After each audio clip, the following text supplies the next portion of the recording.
네, 그 두 번째 방송 시작해 보도록 하겠습니다. 우리가 첫 번째 방송에 대해서는 제가 부동산 파리 대책에 대해서 간단하게 이야기를 드려봤습니다.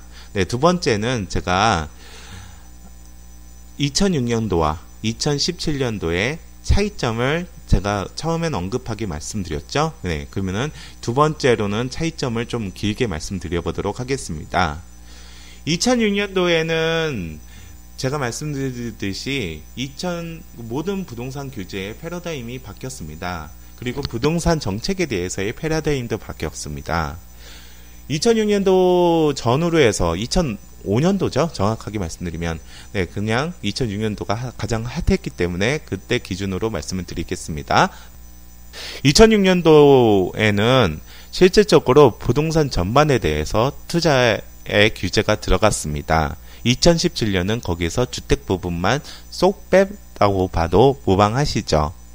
네, 그 이유는 있었습니다. 우리가 그 노무현 정권 때 2기 신도시를 접근을 했죠. 2기 신도시에 예를 들면 동탄이나 강교나 그런 것들은 그 규모가 1기 신도시와는 탭도 안 됐습니다. 예를 들어 보면 동탄 신도시 같은 경우에서는 물론 나중에 추가될 수도 된 거지만 네, 동탄 1도시와 2도시까지 다 포함하면 1000만 평입니다. 네, 1000만 평이면 1기 신도시 전부와 맞먹을 정도입니다. 물론 좀 1기 신도시 전부가 좀 더 크지만 네, 그 정도로 엄청난 네, 규모의 신도시들이 발표가 됐고 그리고 거기에서 덩달아 풀렸던 것이 막대한 보상금이었습니다. 수용에 대한 보상금이었죠. 네, 돈이 풀렸습니다. 부동산에 대한 돈이 풀렸습니다. 그러면 우리가 신도시가 진행이 되고 거기에 대해서 보상금, 수용으로 인한 보상금이 풀렸다고 한다면 그 주변 땅값들이 엄청나게 올라가겠죠. 대체 용지들이 많이 올라가죠. 그리고 그 자금 중에 일부는 당연히 부동산 시장으로 투입이 될 수도 있습니다. 우리가 2008년도 이후에 선대인 씨가 부동산 대폭락 시기가 왔다라는 책과 그거에 반박되는 부동산 대폭등의 시대가 왔다라는 책도 있습니다. 누군지는 기억이 안 나는데 제가 그 두 책을 조금 살펴봤는데 두 책 다 그렇게 좋지는 않습니다. 근데 제가 말씀드리고 싶은 거는 그 두 책조차 동일한 시대를 말을 하고 있지만 각각의 일리 있는 이야기를 많이 하죠. 네, 솔직히 선대인 씨 책은 더 안 좋은 게 그 대표적인 비관론자이신데, 예를 들면 폭락파리라고 하죠. 그 책을 제가 살펴볼 때 그 책의 반은 금융상품의 소개였습니다. 네, 금융상품의 소개였습니다. 물론 우리나라가 나중에는 부동산 투자보다는 선진국처럼 금융상품에 대해서 더 가야 된다는 거. 우리나라가 아직 부동산에 대한 부가 70% 정도 된다고 하잖아요. 사람들이 가지고 있는 부에. 이거는 문제가 있죠. 약간 문제가 있습니다. 그렇기 때문에 정부가 부동산 시장을 아예 죽일 수가 없는 겁니다. 네. 그리고 실물 경기가 취약이 될 때는 내수에 크게 영향을 미칠 수밖에 없죠. 자산 인플레가 일어나지 않기 때문에 그렇습니다. 제가 말씀드리고 싶은 거는 물론 그렇지만, 네. 선대인 씨는 너무 책을 재미없게 너무 날로 지었다라는 생각이 들었어요. 네. 금융상품을 지면의 반을 이야기할 정도면 책도 두꺼운 책도 아니었는데, 네. 저의 생각이었고요. 2006년도 당시에, 네. 그 전후로 해서 만들어졌던 것들 살펴볼까요? 양도소득세 부분에서 토지에 대한 중과세가 있었죠. 부재지주 토지에 대해서의 중과세, 그리고 비사업용 토지에 대해서의 중과세가 있었습니다.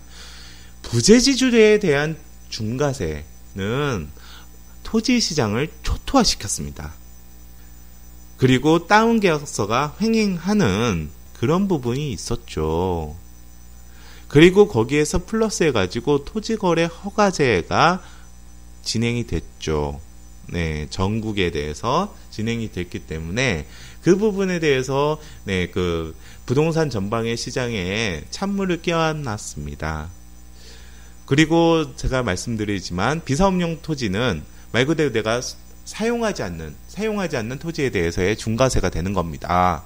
물론 사용할 수 없는 토지도 있어요. 예를 들면 도시계획 시설에 묶여 있다던가 혹은 기타의 법률로 인해서 실질적으로는 사도이지만 그 왔다 갔다 하기 때문에 공도 용도로 쓰면 그거 같은 경우에선 제가 개발 행위를 할 수가 없기 때문에 부재지주 토지라고 볼 수 없겠죠. 네, 그런 부분에 대해서는 중과세가 되진 않지만 우리가 실질적으로 토지를 투기하려고 하는 사람, 투자하는 사람들은 힘들죠. 네, 뭘 거기다 개발 행위를 하겠습니까?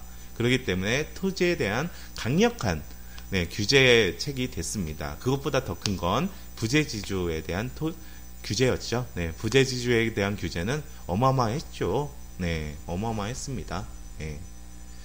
아마 그 부재지주에 대한 중과세 부분, 네, 부재지주는 그 우리가 토지라는 것들이 뭐 평창이면 평창 그리고 뭐 예를 들면 지방권에 대해서의 토지에 대해서 구입을 했을 때 엄청나게 규제가 됐긴 했습니다. 그리고 투자 심리를 냉각을 시켰던 것도 사실이고요. 이거는 제가 서두에서 말씀드렸던 보상이 많이 풀렸기 때문에 대체용지 부분이나 그리고 그 비용들이 토지 시장에서도 많이 풀렸기 때문에 이런 것들이 생겼다고 보셔도 무방하십니다. 그리고 2006년도나 그때 당시에는 뉴타운이라는 그 세 글자가 모든 부동산 시장의 강풍의 주역이 됐었죠. 그렇기 때문에 뉴타운 지역, 즉 이게 법률로 정해졌던 게 재정비 촉진지구거든요. 그리고 그 재정비 촉진에 대한 특별조치법이라는 게 있었는데 거기에서 재정비 촉진지구로 발음이 안 되네요. 재정비 촉진지구로 묶였을 경우에서 네, 토지거래 허가가 강력하게 강화가 됐습니다. 그래서 20제곱미터 6.12평 정도 나오거든요. 그 이상에 대한 토지를 취득을 했을 때는 토지거래 허가를 맡아야 했다. 그리고 토지거래 허가를 맡으려고 했을 때 문제가 컸다라는 얘기를 드리고 싶습니다. 6.12평 20제곱미터 그럼 토지 지분에도 그런 토지거래 허가가 됐어야 했거든요. 그러니까 일반 빌라에도 토지거래 허가가 됐어야 했습니다. 그러니까 뉴타운 옛날 예를 들면 아이언 뉴타운이나 그런데 초기 시작을 했을 때 네, 빌라를 하나 사도 투자용으로 못 산 겁니다. 토지거래 허가를 받아야 되기 때문에요. 그런데 제 방송을 항상 느꼈을 경우 그리고 항상 봐왔던 분이라고 하면 이 토지거래 허가의 강력한 6평이라는 단어가 이 단어 때문에 어떤 걸 사야 하게 되겠죠? 어떤 걸 투자해야 하게 되겠죠? 만약에 이게 지금 또 부활이 됐다. 그때 시절이 갔다. 상업지역에 있는 빌라들은 6평 이하짜리가 많았죠. 왜 상업지역에 있는 빌라들은 6평 이하짜리가 많냐? 그럼 용적률 때문에 그렇습니다. 용적률. 지분이 15평 정도, 13평 정도로 만들어도 그 지분이 그 6평 이하가 많이 있습니다. 3평짜리도 있고 4평짜리도 있고요. 자, 뉴타운 지역이라고 해서 그 재정비 촉진지구라고 하더라도 이거는 뉴타운 지역은 뉴타운 자체가 법률 그러니까 그 개발 자체를 규정하는 법률이 아닙니다. 개발을 지원하기 위한 법률이죠. 뉴타운으로 지정이 된다고 하더라도 재개발이나 재건축이나 도시개발 사업이나 주거환경 개선 사업이나 아니면 재래시장 정비 사업 같은 개발을 실질적으로 할 수 있는 법률이 지정이 돼야 됩니다. 그렇기 때문에 제가 알다시피 재개발 지역 같은 경우에서는 토지 지분 하나만 가지고 있다고 하더라도 한 평만 가지고 있다고 하더라도 그 위에 건축물이 있다고 치면 당연히 특별 분양 자격이 주어집니다. 왜 그러냐면 재개발 같은 경우에선 주거환경 정비잖아요. 주택을 가지고 있는 사람한테 특별 분양 자격을 안 주면 난리가 나죠. 법률상에 맞지가 않죠. 그렇기 때문에 6평 이하짜리 상업지역에 있는 주택이나 그리고 전용 면적이 아주 작은 꼬마 그 빌라 같은 것들은 어마어마하게 가격대가 높아졌습니다. 미친 듯이 올라갔거든요. 유동성이 그렇게 풀리면 분석 효과가 많이 일어납니다. 그 규제를 풀기 위해서, 즉 토지거래 허가를 맞지 않기 위해서 신축 빌라나 상업지구에 있는 빌라들이 그때 당시에는 엄청나게 올랐죠.